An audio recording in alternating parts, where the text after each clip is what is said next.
Degree से खबर शामिल करते हैं डिजिटल आवाज न्यूज के लिए रिपोर्टर अमान उल्लाह महर की रिपोर्ट।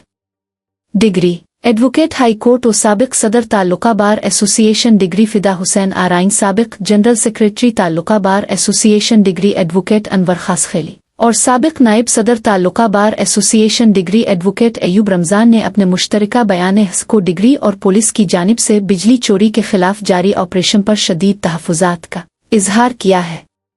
उन्होंने कहा कि ऑपरेशन के दौरान पुलिस का काम को अमले को तहफ़्फ़ुज़ फराहम करना है, ताहम पुलिस मुबैना तौर पर को अमले की ईमा पर बगैर FIR शहरियों को हिरासत में ले रही है। उन्हें मोबाइल में डालकर बंदूक के जोर पर इकरारनामे लिखवाए जा रहे हैं और रकम वसूल करके छोड़ा जा रहा है, जो कि एक गैर कानूनी अमल है। वुकला ने कहा कि डिग्री की वुकला बरादरी को इस सूरत-ए-हाल पर शदीद तहफ़्फ़ुज़ात है। उन्होंने सवाल उठाया कि आज तक SCO के किसी मुलाजिम के खिलाफ बिजली चोरी का मुकदमा क्यों दर्ज नहीं किया गया, जबकि उनके बकौल SCO मुलाजमीन की सहूलत कारी के बगैर आम शहरी बिजली चोरी नहीं कर सकता।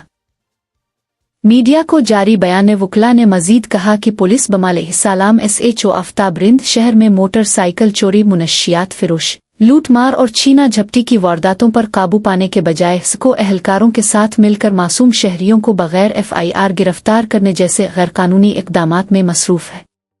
वुकला ने वाज़े किया कि डिग्री की वुकला बरादरी SCO और पुलिस को मुतनब्बे करती है कि बगैर FIR शहरियों को गिरफ्तार करना और बगैर वारंट चार दीवारी के तक़द्दुस को पामाल करना हरगिज़ बर्दाश्त नहीं किया जाएगा। उन्होंने मजीद कहा कि इस हवाले से IG सिंध को पुलिस के किरदार से आगाह करने के लिए ख़त लिखा जा रहा है, जबकि आइंदा ऐसे इक़दामात की सूरत में अदालतों के ज़रिए FIR दर्ज करवाई जाएगी।